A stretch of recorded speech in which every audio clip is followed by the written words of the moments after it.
સંજોગ જોઈને જે ભાવ જાગે એનું નામ દયા, અને સ્વભાવગત જે કરુણા થાય એનું નામ કૃપા. જેમ આપણે બાજુવાળાને એમ મદદ કરવા ન જતા, પણ એનો એક્સિડન્ટ થઈ જાય, આપણે લાગે બિચારાને તકલીફ છે, લાવ મદદ જાઓ. સંજોગ વિપરીત થયા ને જે ભાવ આવે એનું નામ દયા. પણ જે સ્વભાવગત થાય, કૃપા ભગવાનનો પુરુષાર્થ નથી, કૃપા એ ભગવાનનો શોખ નથી, કૃપા એ ભગવાનનો સ્વભાવ છે. શોખ અને સ્વભાવમાં ફરક શું? કરવાની ઈચ્છા હોય ત્યારે કરીએ, અને ન કરવાની ઈચ્છા હોય ત્યારે ન કરીએ, એનું નામ શોખ. અને સ્વભાવ કોને કહેવાય? ન કરવાની ઈચ્છા હોય, ન કરવાનું નક્કી કર્યું હોય, છતાંય જે થાય એનું નામ સ્વભાવ. જેમ કોઈ બહુ ક્રોધી માણસ હોય અને એને નક્કી કર્યું કે હવે ક્રોધ નથી કરવો, હવે આ ત્રિવેણી મહોત્સવમાં લાભ લીધો છે અને હવે નક્કી કરવું છે કે હવે ક્રોધ નથી કરવો. એટલામાં કોઈ મિત્ર મળવા આવ્યો, એને કહ્યું કે તે ક્રોધ છોડી દીધો? કે આ છોડી દીધો. ખરેખર છોડી દીધો? કે આ છોડી દીધો. સાચે છોડી દીધો? હા ભાઈ છોડી દીધો. કહ્યું ને એકવાર. આનું નામ સ્વભાવ. પ્રભુ ગમે તેટલા કર્મના સિદ્ધાંતો બનાવે, પણ જ્યારે જીવ આવે કે પ્રભુ હું આપનો છું, ત્યારે કર્મની ચોપડી બંધ કરીને ભગવાન ગળે લગાડી લે, એનું નામ કૃપા છે. ભગવાન ક્યારે પણ કર્મના ફળ કોઈને આપતા નથી. શાસ્ત્ર જોઈએ, ભગવાન જલ્દી કોઈને સ્વર્ગ અને નર્ક નથી આપતા, ઉદ્ધાર કરે. આપણે એમ કૃપા કરીને ઉદ્ધાર કરે. સ્વર્ગ અને નર્ક કર્મના પરિણામ છે, એટલે ભગવાન જલ્દી નથી આપતા. એ ભલે રાવણ હોય કે કંસ હોય, ભગવાન એને નર્કમાં કે સ્વર્ગમાં ન મોકલે, એનો ઉદ્ધાર કરે. એટલે લોકો એમ માને કે ગીતાજીમાં કર્મની પ્રધાનતા અને કર્મનો સિદ્ધાંત. અરે ના, સ્પષ્ટ ભગવાન બે હાથ ફેલાવીને ભક્તને કહે, સર્વ ધર્માન પરિત્યજ્ય મામ એકમ શરણમ વ્રજ. મારા એકની શરણમાં આવો. અને જીવ કે મેં તો અનેક પાપ કર્યા છે. ભગવાન કે એટલે જ તો કહું છું મારી પાસે આવો, કારણ કે આ દુનિયામાં મારા સિવાય તને પાપમાંથી કોઈ મુક્ત કરાવી શકે એમ નહીં. અહમ ત્વા સર્વ પાપેભ્યો મોક્ષયિષ્યામિ મા શુચ. સજા આપે ભગવાન નહીં, ક્ષમા આપે ભગવાન. તમે જાઓ ને હિસાબના ચોપડા ખોલીને બેઠો, એનું નામ પરમાત્મા નહીં, એનું નામ ઈશ્વર નહીં, એનું નામ ભગવાન નહીં, પણ ચોપડાઓ બંધ કરી અને તમને ગળે લગાડી લે, એનું નામ પરમાત્મા છે. અને એટલા માટે જીવનમાં એક સૂત્ર લખી રાખજો, ભગવાન પાસે જવાનો જ્યારે પણ અવસર મળે, ભગવત સેવા કરવાનો જ્યારે પણ અવસર મળે, ત્યારે પોતાના કર્મોને યાદ કરીને બેઠા ન રહી જતા. ઘણી વાર ઘણાને અવસર મળે, પણ એમ થાય મારી અંદર તો આ ખોટી આદત, મારી તો આ ખરાબ ટેવ, મારે તો આટલા અપરાધ, મારે તો આટલા, મેં તો આટલા પાપ કર્યા છે. અરે પ્રભુ સિવાય પાપમાંથી કોઈ છોડાવી શકે એમ નથી. પ્રભુ જ તો એક છે. કાળ, કર્મ અને સ્વભાવ ત્રણેયનું અતિક્રમણ કરીને જે સ્વીકારે એનું નામ જ કૃપા છે. અને એટલા માટે જ્યારે પણ પ્રભુ પાસે જવાનો, પ્રભુના સત્સંગમાં જવાનો, ભગવત સેવા કરવાનો અવસર મળે, ત્યારે પોતાના પાપનો વિચાર કરીને અળગા ન રહેતા. ઉલ્ટાનું દોડજો. धावन निमिल्लवा नेत्रे न स्खले न पते दिया. भागवत जी तो कहता है कि ये मार्ग ऐसा है भक्ति मार्ग का, आंख બંધ કરીને દોડો. અહીંયા પડવાનો કે વાગવાનો ભય નથી, કારણ કે જેણે ઊભા કરતા કર્યા છે ને, એ તમને ક્યારે પડવા નહીં દે. ઘણી વાર માં ચલાવતા શીખવતી હોય ને બાળકને, ત્યારે આંગળીઓ છોડે અને દૂર ઊભી રહીને કે આવ બેટા, અને બાળક દોડતું દોડતું જ્યાં ત્રાસુ થઈને પડવા જાય, દોડતી જઈને ખોળે લે. આંગળી છોડવી એ માનો ક્રોધ કે માની અપ્રસન્નતા નથી. બાળક ચાલતો થાય એના માટે ઘણીવાર આંગળી છોડે. એમ આપણને પણ ઘણીવાર એમ લાગે કે પ્રભુ નારાજ થઈ ગયા, મારાથી દૂર થઈ ગયા, પ્રભુની જાણે કૃપા નથી. અરે કૃપા અકૃપા પ્રભુની આ નથી, તમે ચાલતા થાઓ એના માટે ભગવાન દૂર ઉભો છે. એટલે જ ભગવદીઓ પણ એમ કહે કે જયારે આ પાણીમાં જે વસ્તુ નાખો એ બધી ડૂબી જાય, પણ આ પાણીને લાકડા જોડે એવો કયો પ્રેમ છે કે લાકડું નાખો તો તરવા લાગે. જલ ન ડુબાવે કાષ્ઠ કો, યહ કોન પ્રેમ કી રીત. એવો કયો પ્રેમ એને પાણી સાથે છે કે બધાને ડુબાડે, લાકડાને ન ડુબાડે. જલ ન ડુબાવે કાષ્ઠ કો, યહ કોન પ્રેમ કી રીત. અને ત્યારે પાણીએ કહ્યું કે અપનો સિંચ્યો જાન કે યે હે બડેન કી રીત. જેને મેં જ સિંચીને મોટું કર્યું હોય એને હું ડૂબવા ન દઉં. એમ ભક્તિ માર્ગમાં પ્રભુ જ સિંચીને જ ભક્તને મોટો કરે છે, અને એ જ ક્યારે પતન થવા નહીં દે. એવા ભરોસા સાથે આ માર્ગમાં દોડો. આ માર્ગમાં પતન નથી, કારણ આ માર્ગ પ્રેમનો માર્ગ છે, કરુણાનો માર્ગ છે, પ્રભુની કૃપાનો માર્ગ છે. અને એટલે જ ગોપીઓ કહે છે દયિત એ દયાલુ દૃશ્યતામ પ્રગટ હો જાઈએ. પ્રભુ અમારી આંખો આપને જોવા માંગે છે, તલસી રહી છે આપના માટે. રૂપ દેખ નૈના પલક લાગે નહીં. જો ઘણીવાર એમ થાય લોભ, ક્રોધ, ઈર્ષા, લાલચ આ બધું ખરાબ છે, તો પ્રભુએ આપણી અંદર નાખ્યું કેમ? આ બધી વસ્તુ ખરાબ નથી, આપણે ખોટી જગ્યાએ એને વાપરીએ છીએ. અમારા ભગવદીઓ કહે કે લાલચ ખરાબ નથી, પણ લોચન લાલચી ભય. આ લાલચને દર્શન કરતી સમયે આંખોમાં રાખી દો તો લાલચ જ તમારા ઉદ્ધારનું કારણ બની જશે. ખોટી જગ્યાએ વાપરીએ છીએ, જો એને યોગ્ય જગ્યાએ મૂકો ને તો આ જ ઉદ્ધારનું કારણ છે. કૃષ્ણદાસ અધિકારી એ નાચતી બજારમાં, આગ્રાની બજારમાં નાચી રહેલી ગણિકા લઈને આવ્યા ને શ્રીનાથજીની સન્મુખ ખડી કરી, કહ્યું કે અહીંયા નાચ. અને મેરો મન ગિરધર છબી પર અટક્યો. નાચતા નાચતા ઠાકોરજી સધે લીલામાં લઈ. બસ આ દૃશ્યતામ. જો પ્રભુ આપણને કેમ દેખાતા નથી, કેમ મળતા નથી, એનું એક જ કારણ છે, આપણને ભગવાન વગર ચાલી જાય છે એટલા માટે ચલાવે રાખે છે. જે ક્ષણે તમને એમ થશે કે હવે પ્રભુ વગર નહીં જીવાય, હવે પ્રભુ વગર નહીં ચાલે, એ જ ક્ષણે ઠાકોરજી પ્રગટ થઈ જશે. ભક્તને એ લાલસા છે. કોઈ ગમે તેટલી તત્વચિંતનની વાતો કરે, પણ ભક્તને એમ છે કે મારે તો આ આંખે પ્રભુને જોવા છે, મારે તો આ આંખે. ત્યારે આંખોની તૃપ્તિ થાય ને. ક્ષણવતામ ફલ ઇદમ ન પરમ પિદામ. ગોપીઓ એટલે જ કે આંખોનું ફળ જ પ્રભુ આપ છો. હે દયિત દૃશ્યતામ પ્રગટ હો જાઈએ. અને એટલા માટે જ્યારે દર્શન કરવા જઈએ ત્યારે આંખોમાં દર્શનની લાલસા છે, એ બહુ જ મહત્વનું. દર્શન કેમ કરાય તો વેણુ ગીતમાં હરણીઓએ આપણને શીખવાડ્યું. મૂળ છે છતાંય આંખોમાં પ્રેમ લઈને જાય છે. ધન્યાસ્મ મૂળ મતયોપી હરિણ્યયેતા યા નંદ નંદન મુપાત વિચિત્ર વેશમ આકર્ણ વેણુ રણિતં સહ કૃષ્ણ સારા પૂજામ દધુ વિરચિતામ પ્રણયાવલોકૈ. કૃષ્ણ સારા ભાગ્યશાળી કેમ છે? ધન્ય. ધન્ય કોઈને ન કહ્યા, પણ ગોપીઓએ હરણીઓને ધન્ય કહ્યા. જો તો ખરા, આટલા લોકોને આપણે ત્યાં ધન્ય કહ્યા છે. એક યમુનાજીને ધન્ય શ્રી યમને નિધિ દેન હારે. બીજા યશોદાજીને ધન્ય યશોદા ભાગ્ય તિહારે જીન એસો સુત જાયો હો. ત્રીજા ધન્ય ભગવદીઓને કયા ધન્ય ધન્ય ભાગદાસ નિજ જન કે જો યહ દર્શન પાવે હો. અને ચોથા ધન્ય હરણીઓને કયા છે. કારણ પહેલી શરત તો એ, અહીંયા ગોપીઓ કહે કે અમે એકલી એકલી પ્રભુને યાદ કરીએ ને પ્રભુના દર્શન કરીએ, અને ત્યાં હરણીઓ સહ કૃષ્ણ સારા સાથે પોતાના પતિઓને લઈને ગઈ છે. ધન્યાસ્તુ મૂઢમતયો અપી હરિણ્યેતા. અને એટલા માટે હરણીઓ ધન્ય છે. કારણ પહેલી શરત, એકલા નથી ગયા, સહ કૃષ્ણ સારા. કૃષ્ણ સારા. અને એટલા માટે જ્યારે પણ દર્શન કરવા જાઓ ને ત્યારે બને તો એકલા ન જતા, ઘરવાળાને લઈને જજો. બને તો પરિવાર સાથે જજો. આજે તકલીફની વાત એ છે કે અઠવાડિયામાં 7 દિવસમાં કોઈ એક દિવસ એવો નથી આવતો કે ઘરના બધા ભેગા મળી કોઈ એક જગ્યાએ જઈએ.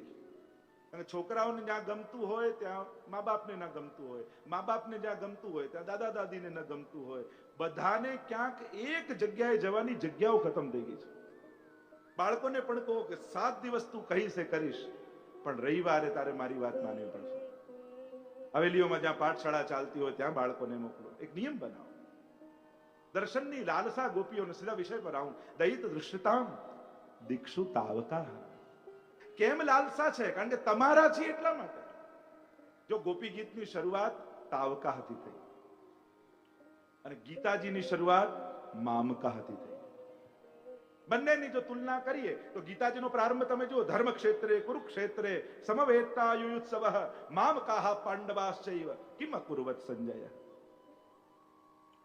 ત્યાં ગીતાજીની પણ વિશેષતા એ છે, જો દુનિયાને દ્રષ્ટિ આપનારો મહાનતમ ગીતાજી નામનું આ મહાનતમ ગ્રંથ, અને એની શરૂઆત એક આંધળાના બોલવાથી થાય છે, ધૃતરાષ્ટ્ર થાય છે, એક અંધથી થાય છે.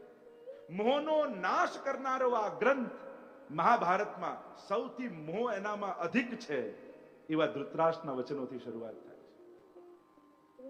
તમે આખું અધ્યયન તુલનાત્મક કરો તો બહુ આનંદ આવે. એમ જોવા જાઓ તો ગણિત કરવા જાઓ તો કોઈ ગણિતમાં બેસતું નથી કે પાંડવો જીતે. કોઈ ગણિતમાં બેસતું નથી. એક બાજુ 11 અક્ષોહિણી સેના અને ક્યાંક 7 અક્ષોહિણી સેના, અને પાછા પણ 11 અક્ષોહિણી સેનામાં કેવા પણ ધુરંધરો, તિમિંગલૈહી, કેવા તિમિંગલો સામે ઉભા છે. ચિરંજીવીઓ જેમને કયા છે, અશ્વત્થામા, બલિર્વ્યાસો, હનુમાસો, વિભીષણ, કૃપા પરશુરામશ્ચ સપ્તૈતે ચિરજીવીન.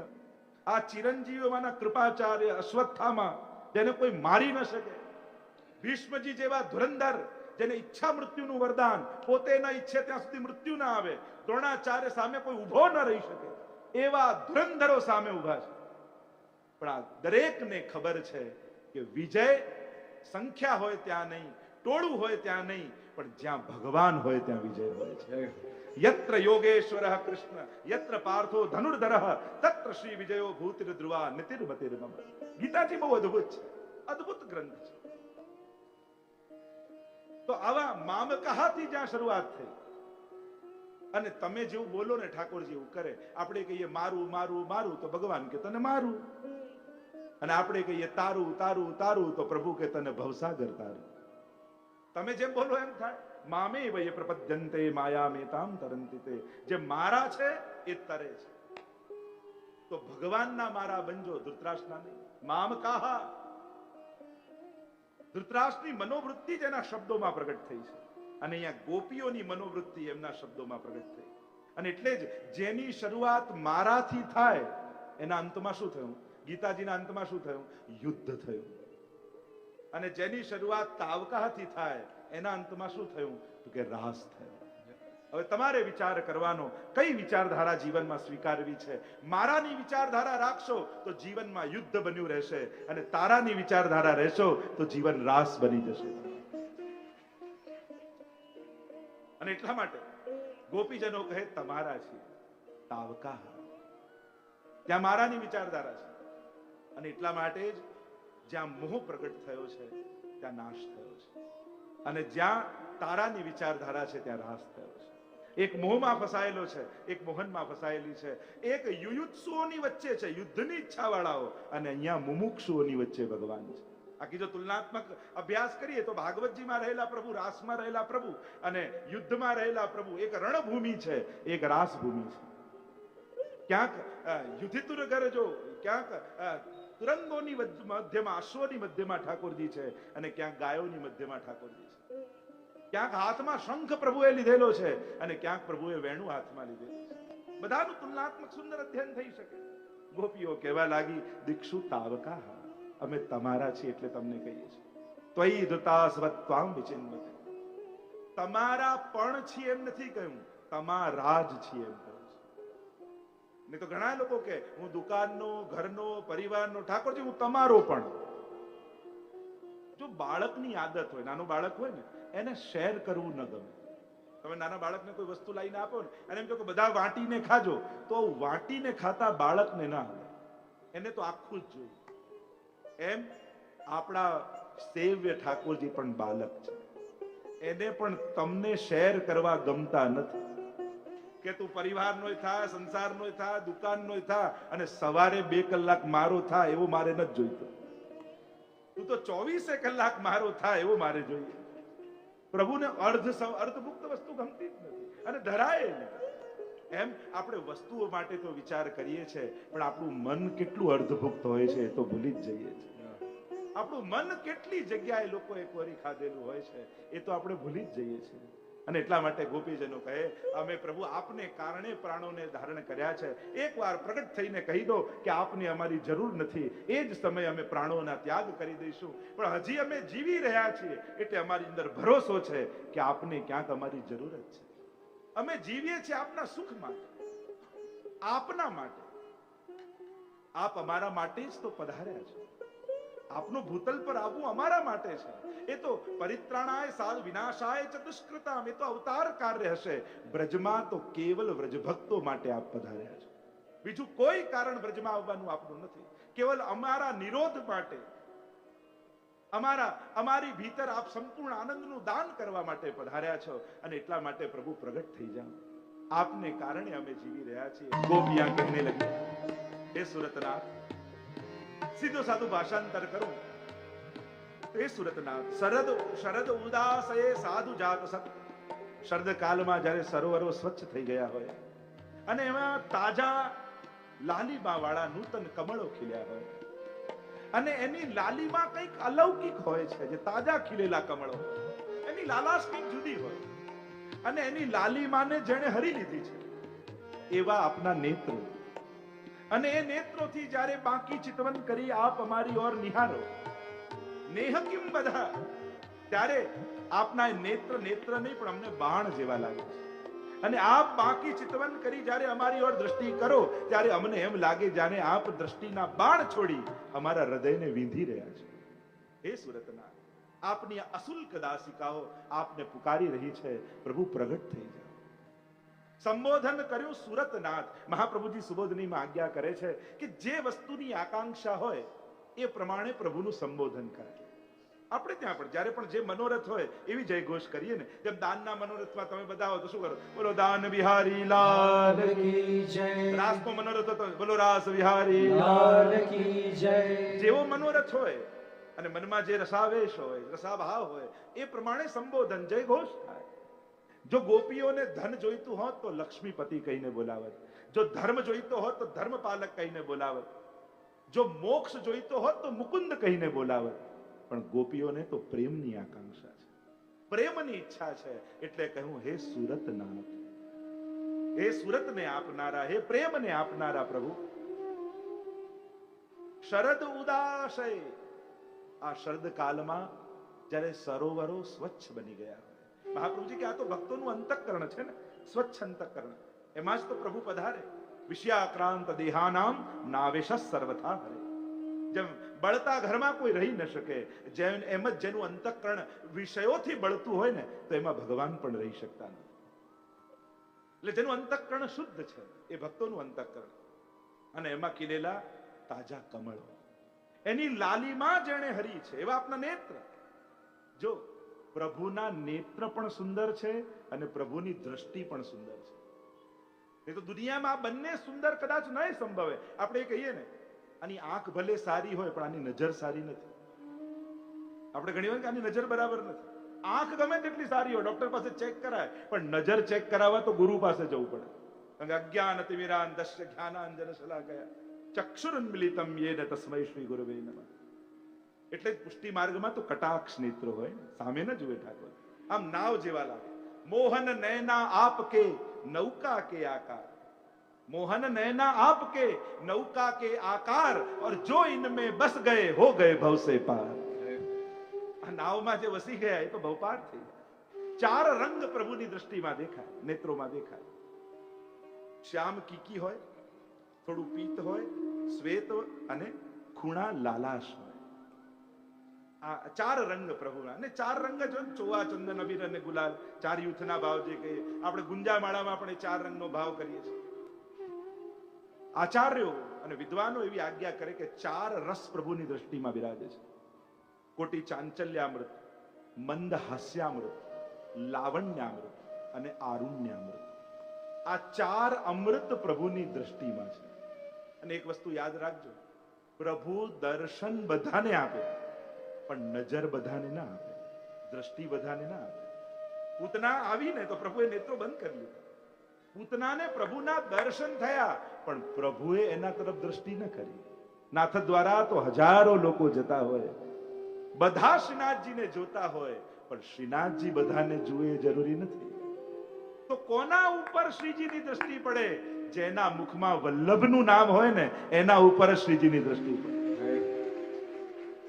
એટલે તો શ્રીનાથજી બાબા માટે કઈ ઉક્ષિપ્ત હસ્તા પુરુષો ભક્તમાં ઊંચો હાથ કરીને બોલાવે છે. તો જો બોલાવતા હોય કોઈ તો આમ બોલાવે, આમ બોલાવે. કોઈ બોલાવે તો હાથ આમ કરીને બોલાવે કે આવ આવ આવ. આ તો શ્રીનાથજીનો હાથ તો આમ છે, આમ કેમ બોલાવે? તો ભાવ એ બતાવ્યો કે શ્રીનાથજીનું વામ અંગ છે ને એ સ્વામીજી છે, અને સ્વામીજી રૂપ શ્રી વલ્લભ છે. એટલે શ્રીજી કહે સીધો ના આવ, વલ્લભ તરફ થઈને આવ તો મારી પ્રાપ્તિ તને થાય. આ ભાવ એટલે જ આમ કરીને બોલાવે. તો પ્રભુ દર્શન બધાને આપે. જો મળવું જ બધો આધાર છે એની જતી વખતના જોવા પર. બધો આધાર છે એની જતી વખતના જોવા પર. મુલાકાતથી નથી મળતા મોહબ્બતના પુરાવા. મળવાથી કઈ પ્રેમ ન થાય, પણ જ્યારે માણસ જતો હોય અને છેલ્લી નજર જ્યારે પડે એના પરથી ખબર પડે પ્રેમ છે, નફરત છે, મિલનનો આનંદ છે કે છૂટવાની ખુશી છે. મિલત એક દારુણ દુઃખ દેઈ और बिछरत अन्य प्राण हर ले. આ દ્રષ્ટિ એટલે તો શૃંગારસ મંડનમાં ગુસાઈજી આજ્ઞા કરે છે કે પ્રભુની દ્રષ્ટિ ત્રણ વસ્તુનું દાન, ત્રણ વસ્તુ હરી લે છે ભક્તની અંદર. એક, પ્રભુની દ્રષ્ટિ જેના પર પડે એનો વિવેક ઠાકોરજી હરી લે છે. કોણ શું કહેશે, હું શું કરું છું, લજ્જા પ્રણાશ એ પણ પ્રેમનું એક અંગ છે. વિવેક જતો રહે. બીજું ધૈર્ય જતું રહે. ધૈર્ય ખૂટી જાય, ક્યારે પ્રભુને મળવું, ક્યારે પ્રભુને મળવું. અને ત્રીજું કહ્યું લજ્જા જતી રહે. કોણ શું કે મિલુંગી નિશાન બજાયેલી, ખેલના પદોમાં કહીએ ને કે હું તો નિશાન વગાડતા વગાડતા ઢોલ વગાડીને પ્રભુને મળવા જઈશ, જેને જે કહેવું હોય. વિવેક, ધૈર્ય અને લજ્જા આ ત્રણેય વસ્તુનું પ્રભુ હરણ કરી લે છે. એવી પ્રભુની આ દ્રષ્ટિ, પ્રભુ ગોપીઓ કહેવા લાગી કે પ્રભુ આ દ્રષ્ટિ જ્યારે અમારા પર પડે ત્યારે આપ અમારો વધ કરતા હોય ને અમને એમ લાગે. આ દ્રષ્ટિની તો લાલસા, બે પ્રકારની પ્રભુની દ્રષ્ટિ હોય, એક કાલ દ્રષ્ટિ ને બીજી કૃપા દ્રષ્ટિ. જેમ મહાભારતના યુદ્ધમાં પણ પ્રભુ કહે ને કે મેં દ્રષ્ટિ માત્રથી બધાના આયુષ્યનું હરણ કરી લીધું છે. હવે અર્જુન તારે તો ખોળિયા પાડવાના છે, બાકી આયુષ્યનું હરણ તો મેં દ્રષ્ટિ માત્રથી કરી લીધું. આ કાલ દ્રષ્ટિ. અને ગોપીઓ પર જે થાય છે કૃપા દ્રષ્ટિ.